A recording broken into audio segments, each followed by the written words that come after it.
wabarakatuh. Perkenalkan, saya Tuti Rina Lestari dari SMIT Ashifa Boarding School. Video kali ini saya akan menyampaikan hasil pembelajaran pada siklus 2. Selamat menyaksikan.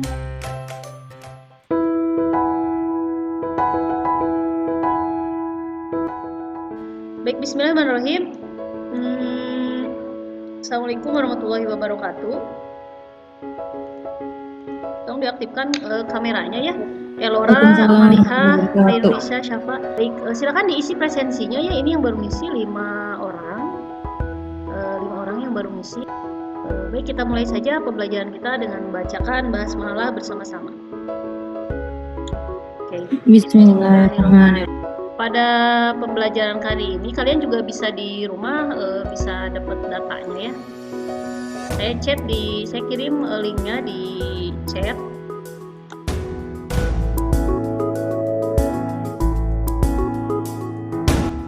Pada pertemuan kali ini, kita akan belajar tentang kehutanan ya, sumber daya kehutanan. Setelah kita pertemuan sebelumnya belajar tentang bagaimana kondisi hutan kita, gitu ya, bagaimana kondisi hutan. Pada pembelajaran kali ini kita akan membahas berkaitan dengan pertama di sini ya, bagaimana potensi sumber daya alam hutan di Indonesia. Kalau potensi berarti kan sesuatu yang ada ya, sesuatu yang ada di hutan kita, apa aja sih, seperti apa potensinya. Yang kedua, kita harus tahu juga bagaimana contoh hasil hutannya. Yang ketiga, kita bisa melihat bagaimana persebaran hutan di Indonesia, ada di mana aja wilayahnya gitu ya. Langsung kalian juga akan harus bisa mengkaitkan antara pemanfaatan hutan dengan sikap kita ya, bukan teori doang tapi sikap kita, agar kita memanfaatkan hutan itu secara berkelanjutan, memperhatikan untuk kelestariannya, untuk generasi yang akan datang. Itu bagaimana caranya. Nah, nanti sebetulnya di sini disampaikan oleh Bunda banyak ya. Nah, nanti ini kan sudah dikemas oleh kalian dalam bentuk poster. Nah, ini dalam bentuk poster.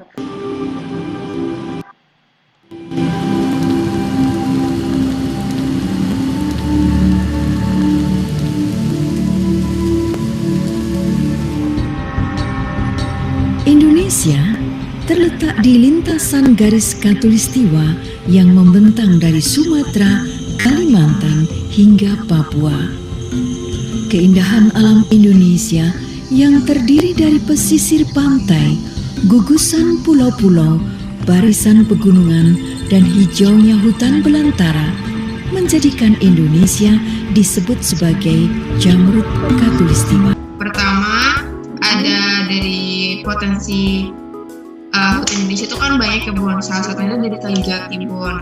Nah, kayu jati ini tuh berasal dari pohon jati yang banyak berada di Pulau Jawa, Tengah, Timur, Bali, Pulau Nusa Tenggara, sama Sumbawa. Oke, Sumbawa. Belakangnya itu kena gambar si kayu jatinya itu. Oh iya, keren. Jadi setiap gambar itu contoh-contohnya. Oke, keren. Yang kedua, ada kayu cendana. Kayu cendana itu berasal dari pohon cendana yang banyak berada di Nusa Tenggara Timur, khususnya di Pulau Timor sama Flores. Oke, next. Yang ketiga ada kopal. Jadi kopal itu hasil olahan getah resin yang disadap dari batang damar atau agatis damar, Singa alba, dan beberapa agastis lainnya, serta batang dari batangnya pohon damar tersebut tuh, pohon tersebut tuh banyak berananya itu di suku Burseraceae, Bursera Proteus. Ya, gitu yang ini nggak terlalu penting buat kita ya. Yang penting kita di geografi tahu dia ada di mana ya, gitu ya. Oke, next, rotan. Yang keempat ada rotan. Rotan itu sebagian besar dari Sumatera, Jawa, sama Borneo, Sulawesi. Terus Indonesia juga memasak 70% kebutuhan rotan di dunia. Berarti 70% kebutuhan rotan dunia itu ada di kita ya. Berarti kalau mau bisnis terkait dengan furnitur yang dari rotan, jadi bahan bakunya kita cukup banyak. sama di Kalimantan. Oh, ini langka ya, cuma ada di Sumatera sama Kalimantan. Oke ya. Putih-putih. Next, satu lagi. Yang terakhir itu ada damar, Bun. Damar itu kan dari berartinya tuh termasuk dari marga Sorea family itu, Bun, si pohonnya. Itu jumlah spesies itu mencapai 130 jenis dan sebagian besar tumbuhannya tuh secara alami di hutan Kalimantan dan Sumatera. Oke. Dan juga banyak Dan yang ada di share screen ya. Oke, udah ada gambarnya? Nah, Ada, Bun. Oke, ini nih saya kasih tahu. Ini ada suaka alam. Nah, yang ungu suaka alam. Suaka alam tuh yang ungu nih. Ini suaka alam. Ini hutan yang emang buat peruntukan pelestarian konservasi. Nggak boleh diapa-apain. Biasanya kawasan konservasi perairan. Kalau konservasi perairan ini kita nggak. Hutan lindung. Nah, hutan lindung tuh yang hijau-hijau. Yang hijau di sini, hutan lindung. Dia fungsinya emang dilestarikan. Berarti hutan lindung itu banyak di Kalimantan. Di mana lagi? Potensi sumber daya hutan di wilayah Indonesia sangat besar, yaitu mencapai 99,6 juta hektar atau 52,3% dari seluruh luas wilayah Indonesia. Luas hutan yang besar tersebut saat ini masih dapat dijumpai di Kalimantan, Papua, Sulawesi, dan Sumatera.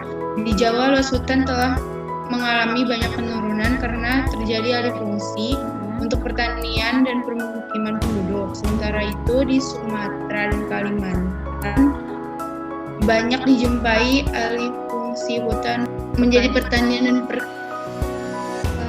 pemanfaatan sumber daya alam kehutanan berdasarkan prinsip pembangunan berkelanjutan. Pembangunan hutan atau sustainable development adalah proses pembangunan yang berprinsip memenuhi kebutuhan sekarang tanpa mengorbankan pemenuhan kebutuhan generasi masa depan.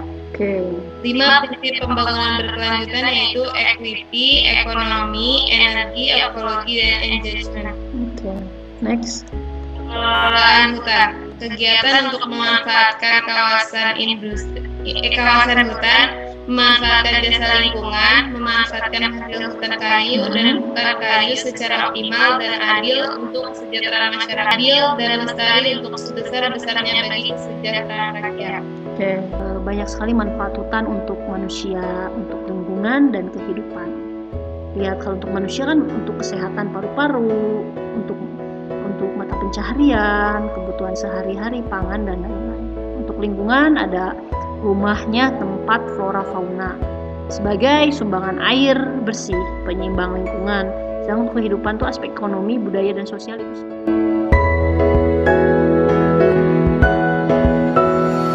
Oke.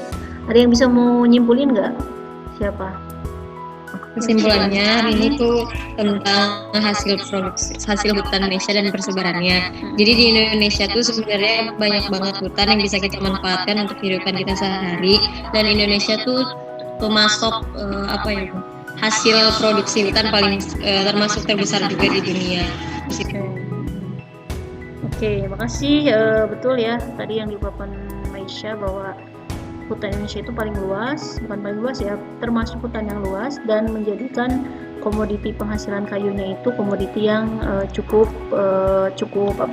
tinggi. Dan Indonesia, karena Indonesia beriklim tropis, inilah yang menyebabkan Indonesia memiliki karakteristik hutan yang sangat luas gitu, dengan berbagai hasil kayu dan non kayu. Bahkan hasil rotan-rotan dunia ini yang menyebabkan bisa jadi UKM atau ekonomi mandiri dan kreatif di Indonesia itu tumbuh dengan baik. 1, 2, 3, 4, 5, 6, 7, 8. Udah? 8? Mau saya mulai nih? Kalau sudah semuanya.